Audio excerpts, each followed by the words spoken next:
కథామంజరి జన్మదిన సందర్భంగా ప్రత్యేక శ్రావ్య సంచిక జూలై 2026. రసజ్ఞులైన పాఠకుల ఆలంబన మరింత ఆపేక్షిస్తూ స్వర్గీయ నాగుల సన్యాసిరావు స్మారక కథల పోటీ 2026లో ప్రత్యేక బహుమతి పొందిన కథ గోడ మీద పులి తల. కలం శ్రీ పొత్తూరి సీతారామరాజు. గళం సమ్మెట ఉమాదేవి.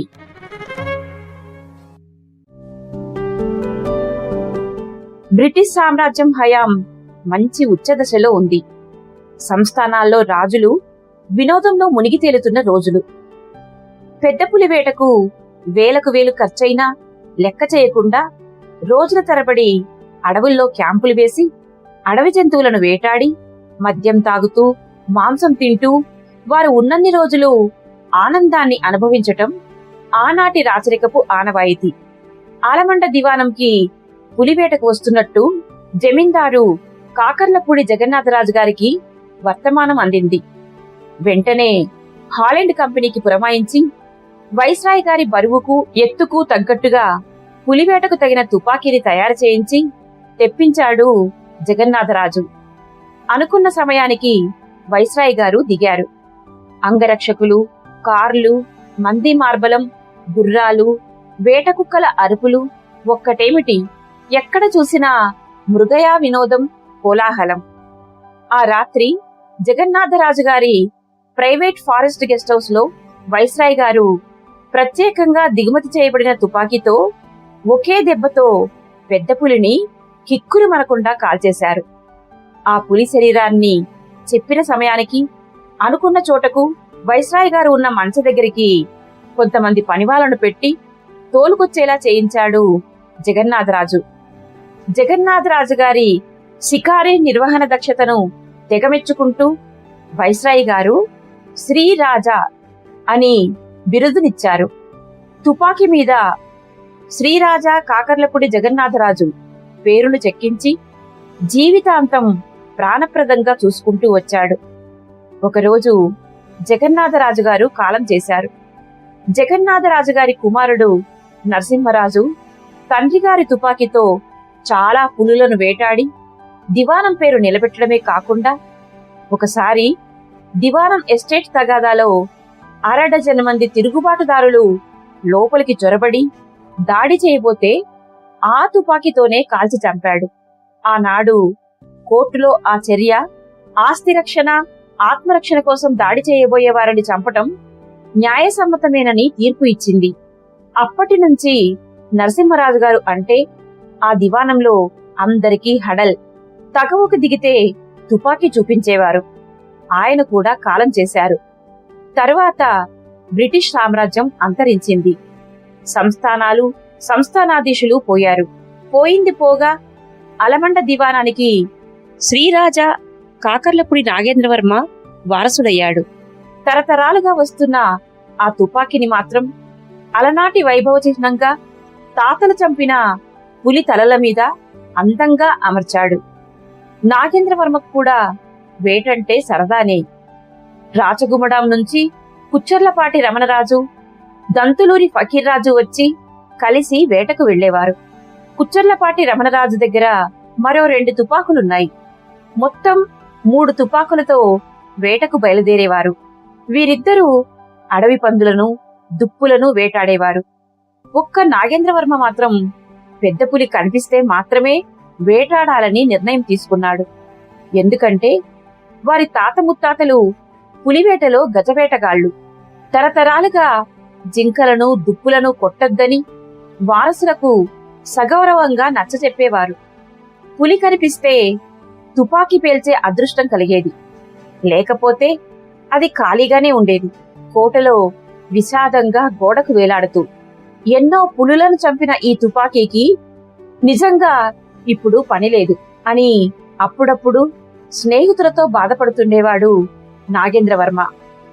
మిత్రులు అడవిలోకి ప్రవేశించి చాలా సమయం గడిచింది. తిరిగి తిరిగి నిరాశతో వెతుకుతుండగా ఒకచోట గుబురుగా ఉన్న పొదల మాటున మూలుగుతున్న జంతువు శబ్దం వినపడింది. నాగేంద్రవర్మ మిత్ర బృందానికి ఎక్కడ లేని ఉత్సాహం వచ్చింది. నాగేంద్రవర్మ వారిద్దరికీ సూచనలు చెప్పేలోగానే ఉరకలెత్తే ఉత్సాహాన్ని ఆపుకోలేక కుచ్చర్లపాటి రమణరాజు పొదల గుబుర్లలోకి చూడకుండానే తుపాకీని పేల్చాడు. అంతే, గాండ్రిస్తూ పెద్ద పులి పొదల నుంచి బయటకు దూసుకు వచ్చింది. ప్రాణభయంతో మిత్రులిద్దరూ పరిగెత్తారు. నాగేంద్రవర్మ మాత్రం పరిగెత్తలేదు. తన తుపాకీ జీపులో ఉంది. చావు భయంతో కింద పారేసిన కుచ్చర్లపాటి రమణరాజు తుపాకీని తీసుకున్నాడు. సేఫ్టీ వాల్వ్ ఓపెన్ చేసేలోగానే పులి నాగేంద్రవర్మ మీద కురికింది. ఆయన చేతుల్లోని తుపాకీ గాలిలోకి ఎగిరిపోయింది. పులి విసిరిన పంజాను 2 చేతులతో పట్టుకున్నాడు. దాని ముందు కాళ్లు భూమి మీద లేకుండా నిలువరించాడు. పులి తన పంజాను అతని చేతుల్లోంచి లాక్కోవడానికి గాండ్రిస్తోంది. అతన్ని తన కోరలకు బలి చేయడానికి ప్రయత్నిస్తోంది. దూరంగా పొదల్లో ఉన్న దంతులూరి ఫకీర్రాజును కాల్చండి అని అరుస్తూనే ఉన్నాడు. వారికి వినపడలేదో, వినపడినా బయటకు వచ్చే ధైర్యం లేకపోయిందో. నాగేంద్రవర్మ చాలా బలిష్ఠుడు. పులిలా బలిసిన నాగేంద్రవర్మ తాను కూడా పులిలాగే పులితో పోరాడుతున్నాడు. నిజానికి ఇప్పుడు పులిలా లేదు, చాలా బలహీనంగా ఉంది. దాని ముందు 2 కాళ్లు పట్టుకుని గిరగిరా తిప్పుతున్నాడు. శక్తినంతా కూడగట్టుకుని గట్టిగా పులిని విసిరేశాడు. అదృష్టవశాత్తు పక్కనున్న 10 అడుగుల లోతైన లోయలో పడింది పులి. నాగేంద్రవర్మకు అర్థమైంది పులి చాలా బలహీనంగా ఉందని. లేకుంటే దానికి ఆ ఎత్తు పెద్ద లెక్కలోది కాదు. కింద పడిన తుపాకీని తీసుకున్నాడు. గురిపెట్టి అరుస్తున్న పులిని కాల్చాడు. అది బాధతో అరుస్తోంది. మళ్లీ పేల్చాడు. పులి అరుపుల్లా లేవు, మృత్యు మూగవేదనలా వినిపించాయి. కొంతసేపటికి అది అచేతనమైంది. మెల్లగా 2 మిత్రులు అక్కడికి చేరుకున్నారు. ఆయన సాహసాన్ని పొగుడుతున్నారు. పులితో అతని వేటను వర్ణిస్తున్నారు. కాని నాగేంద్రవర్మకు ఆనందంగా లేదు. అతను వాళ్ళ సంతోషాన్ని పంచుకోవడం లేదు. కారణం, పులి ప్రసవ వేదనతో ఉంది, అమ్మతనంతో ఉంది. వెంటనే మిత్రులతో కలిసి పొదల్లోకి వెళ్ళాడు. అక్కడ ఒక పులిపిల్ల ఇంకా కళ్ళు తెరవలేదు. కుక్కపిల్లలా ఉంది. తల్లి కోసం దేవుర్లాడుతోంది. తల్లి స్తన్యం కోసం ఆవురావురమంటూ వెతుకులాడసాగింది. ఒక్కసారిగా నాగేంద్రవర్మ గుండెల్లో పశ్చాత్తాపం కలుక్కుమంది.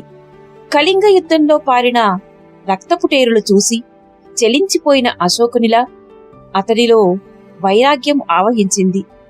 నాగేంద్రవర్మ తన మనసులో ఒక ఒట్టు పెట్టుకున్నాడు. సర్వసాక్షికి దండం పెట్టుకున్నాడు.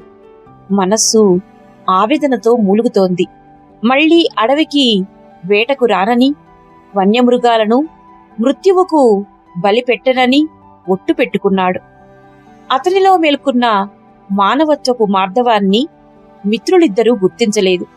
వారికి దొరికిన పులివేట సంతోషం తప్ప వాళ్లకు తెలియదు అతని అంతరంగంలో మొదలైన ఆవేదన. నాగేంద్రవర్మలో బుద్ధుడు ప్రవేశించాడని. అదేమిటో కుక్కలను పెంచడం చూశాం గాని పులిపిల్లను పెంచడమేమిటో మరీ విడ్డూరం. అదేం కుక్కపిల్ల కాదు ఆయన చెప్పినట్టు వినడానికి. రేపొద్దున్న కోరలు వస్తే అదే మీద పడుతుంది అన్న మాటలు విన్న నాగేంద్రవర్మ ఆ పులిపిల్లను ఇంట్లో పెట్టుకున్నాడు. దానికో 6 నెలలు రాగానే అదే అడవిలో వదిలేద్దామనే ఆలోచన అతనిది. ఇంట్లో గోడ మీద ఉన్న తాతగారి ఫోటో ముందు తుపాకీకి స్థానం కల్పించాడు.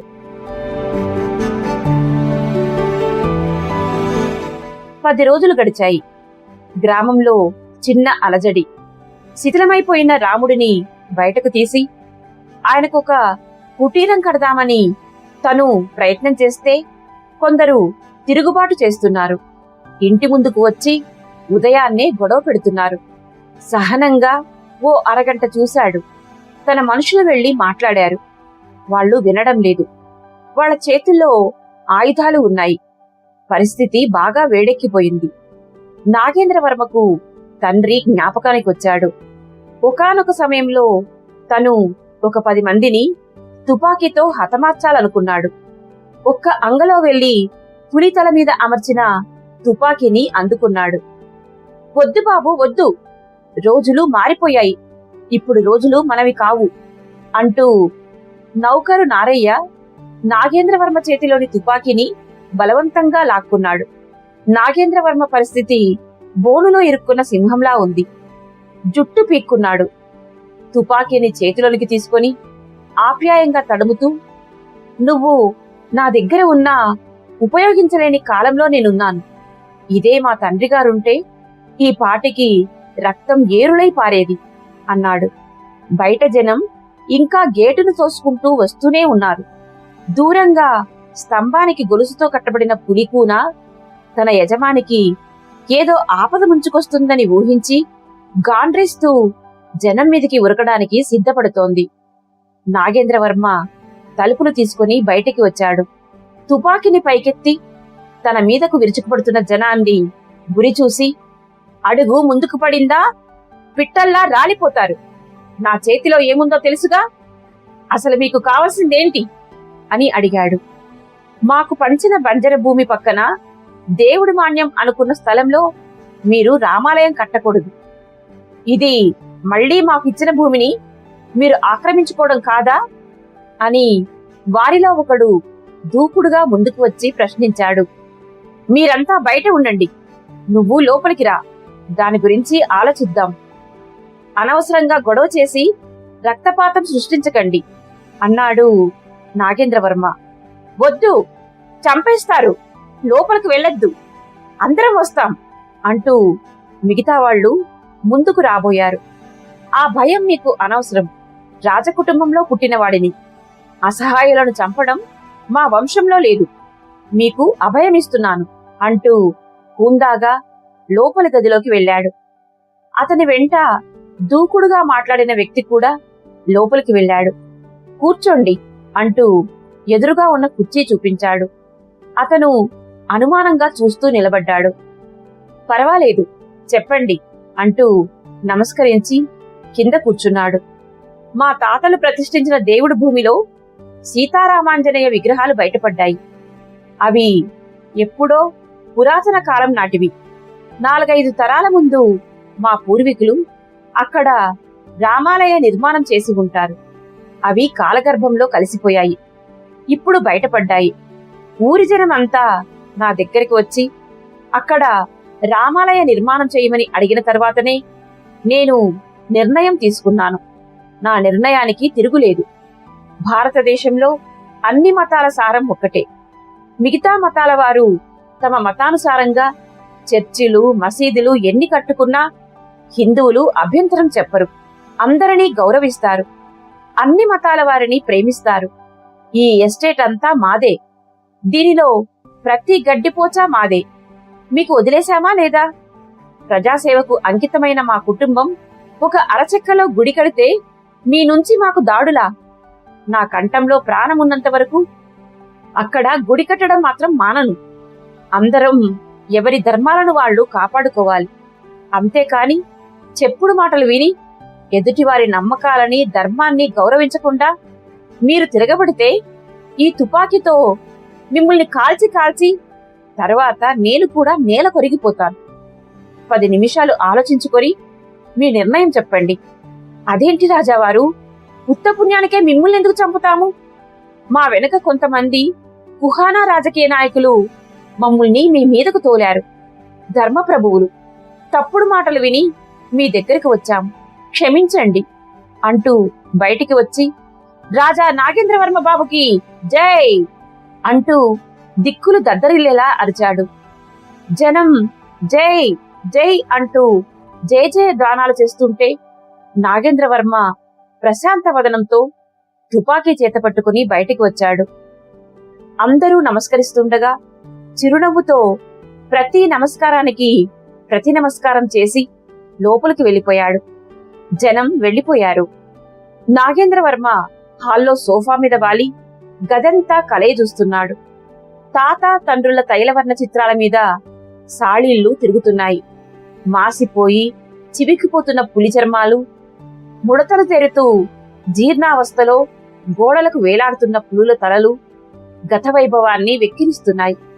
లోపల గది గోడలపై బూజు పట్టిన దుప్పికొమ్ములు వేలాడుతున్నాయి. వర్ణం కోల్పోయిన చిత్రపటం మీద పిట్ట ఒకటి వాలి అనుభూతులను పొడుచుకు తింటోంది.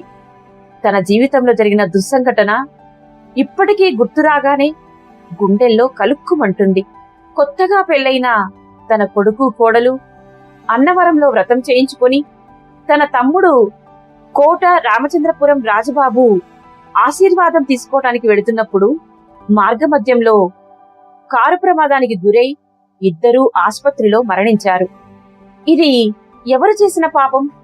నా కొడుకు ఏ పాపమూ ఎరగడే, మరి ఎందుకు భగవంతుడు అతనికి ఈ శిక్ష వేశాడు అని నాలో నేను ప్రశ్నించుకుంటే, మా తరాలు వినోదం కోసం అడవిలో మూగజీవాలను వేటాడడమే. అదే పాపం బహుశా నేటి తరానికి తగిలి వంశం అంతరించింది. రెప్పల తడితో చెంపలు తడిచిన నాగేంద్రవర్మ కంటి నుంచి 2 కన్నీటి చుక్కలు రాలాయి. కిటికీలో నుంచి బయటకు చూశాడు. దూరంగా పొలాల్లో తమ బక్కచిక్కిన గుర్రం పచ్చగడ్డి కోసం వెతుక్కుంటోంది. తన ఎదురుగానున్న తుపాకీని మరోసారి చూశాడు. చేతితో పట్టుకొని ప్రేమతో స్పృశించాడు. కిటికీలో నుంచి నీరెండ కాల్తుపడి తుపాకీ మీద తమ తరాల వారసత్వానికి చెక్కిన బిరుదు శ్రీరాజా అన్న సువర్ణాక్షరాలు మెరుస్తున్నాయి. ఒకనాడు ఎన్నో పులులను, ఎందరో మనుషులను హతమార్చి తరతరాల వైభవాన్ని నిలబెట్టిన ఆ తుపాకీని చూస్తూ బరువెక్కిన హృదయంతో కళ్ళు మూసుకున్నాడు నాగేంద్రవర్మ. గోడ మీద వేలాడుతున్న పులితల నిశ్శబ్దంగా అతనినే చూస్తున్నట్టు అనిపించింది. కథామంజరి జన్మదిన సందర్భంగా ప్రత్యేక శ్రావ్య సంచిక జూలై 2026. కథ గోడ మీద పులితల. కలం శ్రీ పొత్తూరి సీతారామరాజు. గళం సమ్మెట ఉమాదేవి.